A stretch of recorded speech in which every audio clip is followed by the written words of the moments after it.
Hello, people. Welcome back to the fifth season of Making Sense with Commerce and Management with Surbhi Acharya. In this season, I am going to help you in dealing with exam stress and how you can get 90 plus marks in your final examination. I will be going to tell you about very important rules of studying that will help you in preparing for your exams in a well-defined manner. And if you follow these simple rules religiously, you will going to get 90 plus marks, and this is my guarantee. So students, let's get into the episode.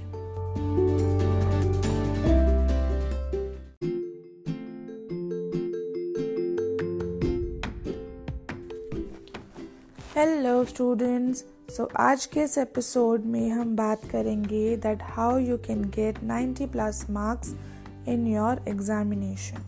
And to get that, the first point is always focus on your syllabus. जो भी आपके course का syllabus है, जो भी आपके board की तरफ से एक पर्टिकुलर सिलेबस, एक पर्टिकुलर करिकुलम डिज़ाइन किया गया है, सिर्फ और सिर्फ उसी पर आपको फोकस करना है.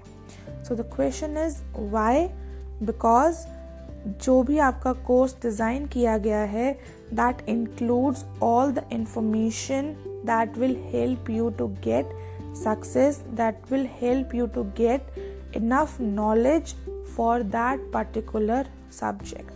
सो अगर आप सिर्फ उतना ही पढ़ रहे हो जो आपकी NCERT की बुक्स में है, या जो भी बुक्स आपके स्कूल में आपको डिज़ाइन की गई हैं या प्रिस्क्राइब की गई हैं, अगर आप सिर्फ वही बुक्स, वही प्रॉपर करिकुलम पढ़ रहे हो, तो that will help you to gain more knowledge, that will help you to be more relaxed, because आपको पता है कि आपको क्या करना है.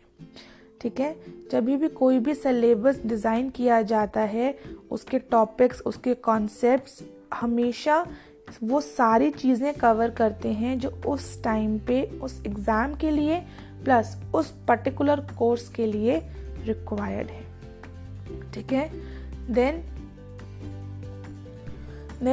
if you are studying only from your course syllabus, if you are studying only from your book that is being prescribed by your school और by your board, so आपको एक क्लियर आइडिया रहता है कि क्या पढ़ना है, किस तरीके से पढ़ना है, कितने मटेरियल की मुझे रिक्वायरमेंट है. बिकॉज जब आपकी चेकिंग होती है एग्जामिनेशन के टाइम पर, जब आपका प्रॉपर पूरा कोर्स शेड्यूल बनता है, उस टाइम पे जो हमारी कोर्स है, जो हमारा सिलेबस है, वो उतना ही होता है जितने की हमें रिक्वायरमेंट है.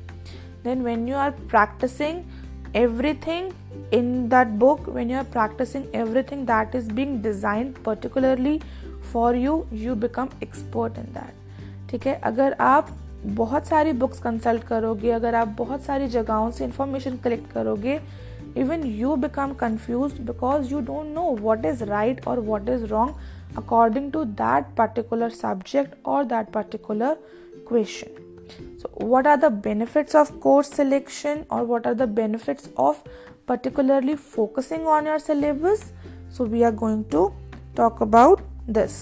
So it establish a connection between the students and the teacher, because teacher जो आपको पढ़ा रही हैं वो वही चीज़ें पढ़ा रही हैं जो आपके सब्जेक्ट के लिए या आपके करिकुलम के लिए या आपके लिए बेनिफिट है.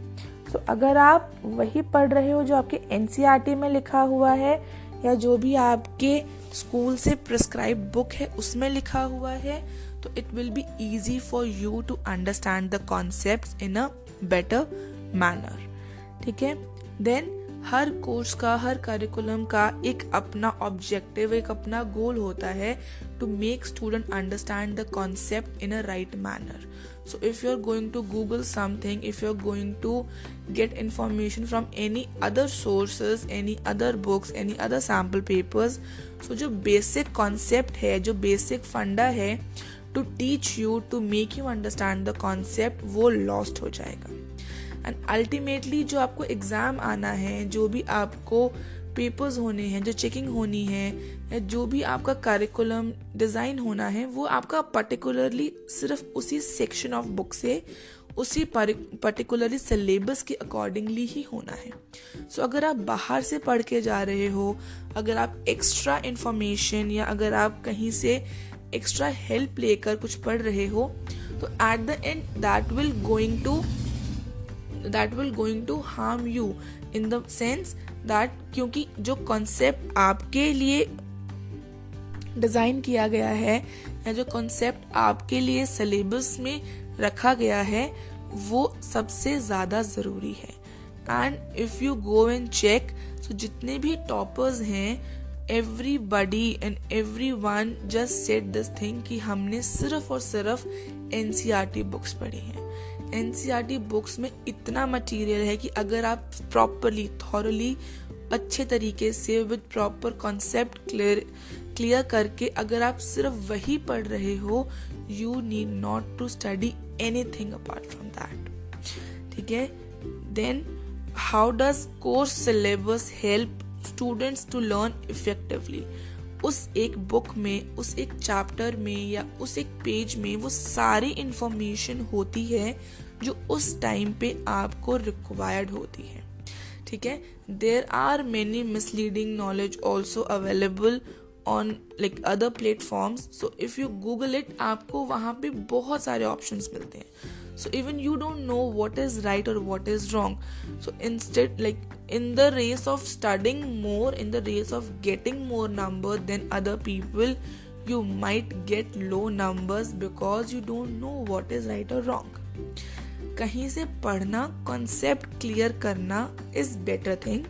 ठीक है. हो सकता है आपको कहीं एक लैंग्वेज समझ में नहीं आ रही है और आप कहीं और से पढ़ रहे हो. That is okay. But shifting your focus on something else and copying something else will not help you in your examination. ठीक है. So आज के एपिसोड में the main point is only focus on your syllabus. जो भी syllabus, जो भी books आपके स्कूल में, आपके करिकुलम में डिज़ाइन की गई हैं, सिर्फ और सिर्फ उतना ही करो, बिकॉज उतना बहुत ज़्यादा है.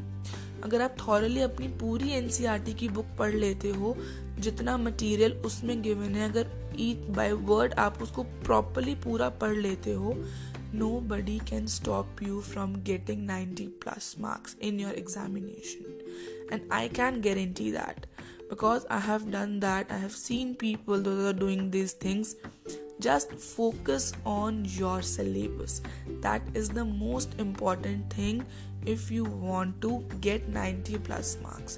Because when you focus only on the syllabus, you know in which direction you want to go, you know in which direction you are going, you know what you are going to study.